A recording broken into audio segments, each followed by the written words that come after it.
Stuck झाला यार. काय करायचं आता? तेजा, काय करतेस तू? सांभाळ स्वतःला. अयो, माझा तर मूडच गेलाय. कुठे तो कॉन्व्होकेशनचा आनंद आणि कुठे हे. एक मिनिट, असं नका बोलू प्लीज. हे बघा, आज वल्लरीच्या आयुष्यातला खूप मोठा आनंदाचा दिवस आहे. आपण तिच्या समोर हसऱ्या चेहऱ्यानेच जाऊया प्लीज प्लीज. तिला यातलं काही कळतं कामा नाही, निदान आज तरी. आणि प्रेरणाला पण काही सांगायचं नाही. हा, हे बघा, आपला प्रॉब्लेम आहे हा. आता आपला आपण सॉल्व्ह करू प्लीज प्लीज.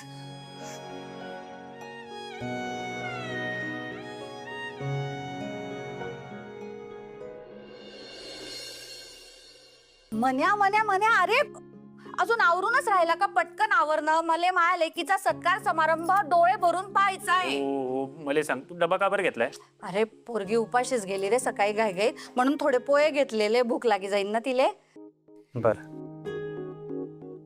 वल्लरीच्या परीक्षेतल्या यशामुळे आई गैरी खुश आहे. किती काळजी करी राहिली तिची.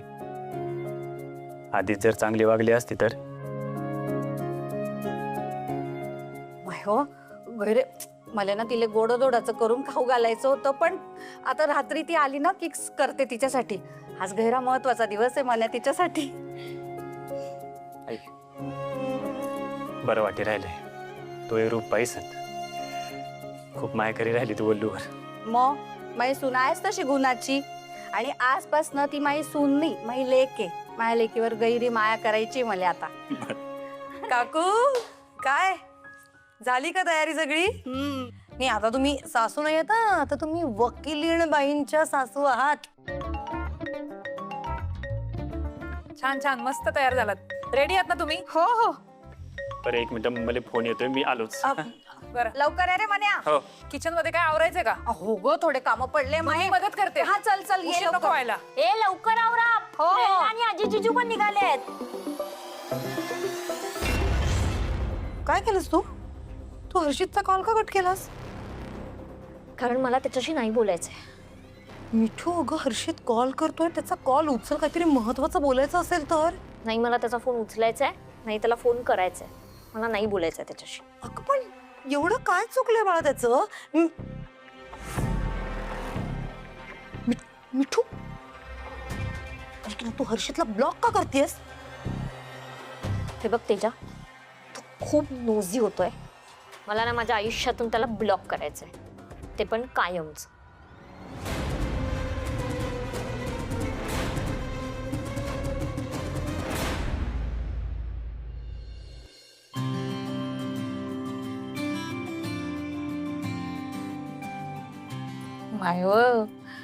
माय किती सुंदर दिशी राहिली आज. नजर न लागू माय कोणाची, माया वल्लरीले. काकू, तुम्ही दृष्ट काढली ना, मग कशी कोणाची नजर लागेल, है ना? बरोबर आहे ना?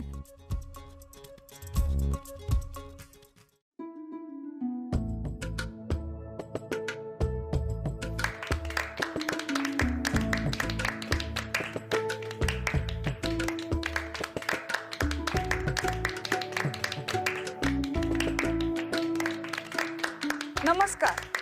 रामशास्त्री विधी महाविद्यालयाच्या कॉन्व्होकेशन सेरेमनीसाठी उपस्थित सर्व विद्यार्थी आणि पालक यांच्या सगळ्यांचे मी स्वागत करते. आजच्या या कॉन्व्होकेशन सेरेमनीसाठी पहिले नाव जाहीर करते. माय वल्लरी, आता सगळ्यात पहिले तू आज सत्कार होईल ना? थांबा सासूबाई, अजून कार्यक्रम सुरू व्हायचा आहे. हो का? सुरभी सुशील धापरे, मी माननीय नानावटी सरांना विनंती करते त्यांनी ही डिग्री विद्यार्थ्यांना देऊन त्यांचा सन्मान करावा.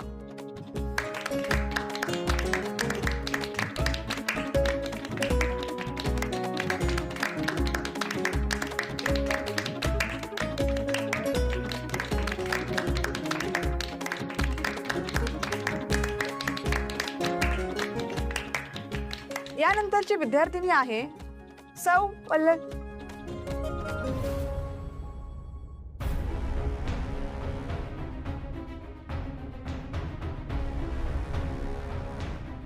आता ज्या विद्यार्थिनीचं नाव घेणार आहोत, मला आधी तिच्याबद्दल काहीतरी बोलायचं आहे. आता लिस्टमध्ये तिचं नाव वाचलं आणि मला आठवली ती. आपण ज्यांच्यासाठी लढणार आहोत त्यांना तरी कुठे येतं इंग्लिश? मला मराठीत शिकवा असं भीत भीत पण ठामपणे म्हणणारी.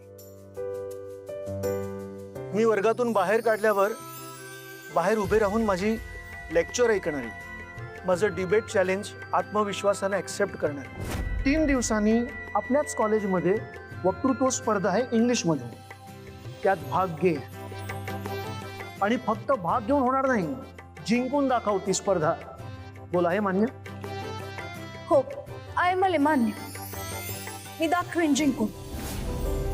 अशी एक मुलगी जिच्या डोळ्यात जिद्द होती, न्यायासाठी लढण्याची उर्मी होती. मी तिला चॅलेंज केलेलं की तू वकील होऊच शकत नाही.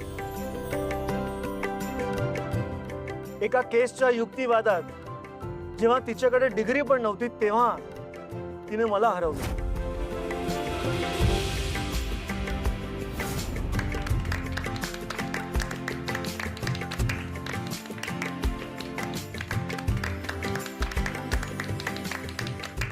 ती मुलगी म्हणजे सौ वल्लरी मनोज भामरे.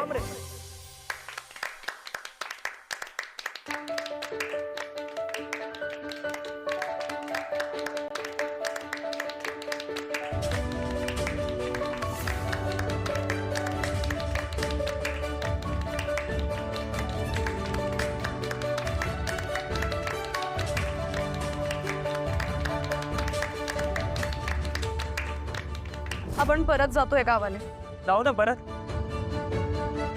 आणि परत जाऊन रोज सकाळ संध्याकाळ तू मला जेवण बनवून वाढत जाय. लोणची घाल, पापड कुरड्या वाळू, आयुष्यभर घरच सांभाळ तू. स्वप्नच नाही बघायची कोणी. आणि जो बघत असेल ना त्याला बी पुरी करू नाही द्यायची. तुले मोठं वकील झालेलं पाहायचे. या जगात तुझ्या पाठीशी कुणी बी उभं नसेल ना तरी बी हा मनोज भामरे कायम तुझ्या पाठीशी उभा अशी.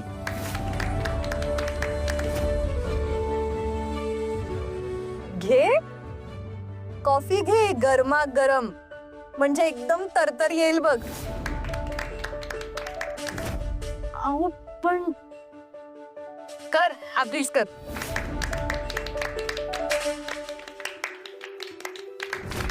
नाही, वकिलाचा काळा कोट घातल्या बगर मी नाही जाणार गावाला परत.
Thank you sir.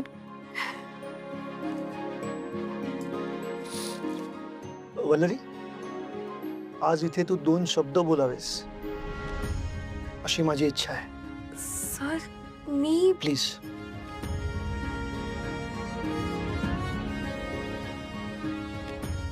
बोल ना. बोल बोल बोल.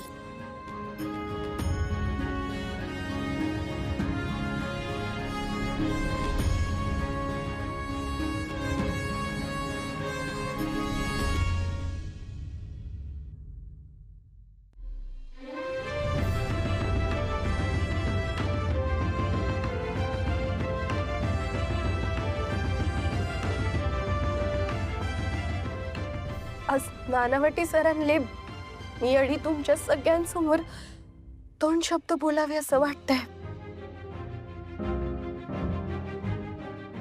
खरं सांगायचं तर हाच माझ्यासाठी भाग्याचा दिवस आहे. कारण आज इथे बसलेल्या प्रत्येक विद्यार्थ्याचं स्वप्न आहे की त्यांनी नानावटी सरांसारखं उत्तम आणि नामांकित वकील व्हावं.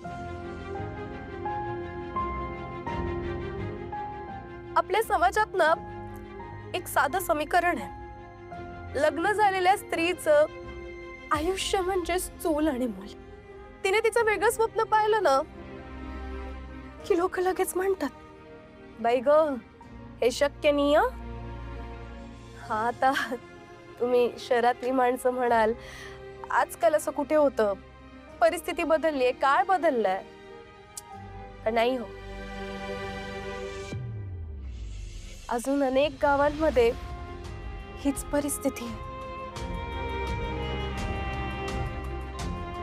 हा पण मी मात्र अपवाद ठरले. कारण माझ्या नशिबात पहिले मानवरा मिळाला.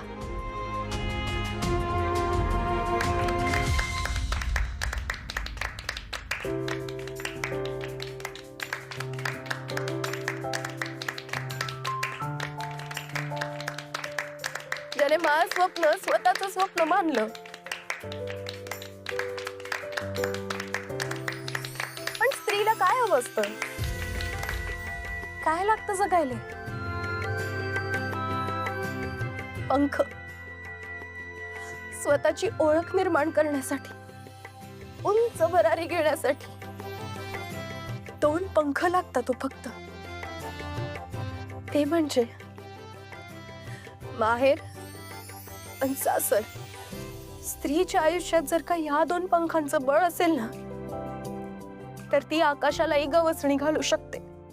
माझ्या बाबतीत माझा नवरा माझा पहिला पंख ठरला आणि माझ्या मैत्रिणी दुसऱ्या.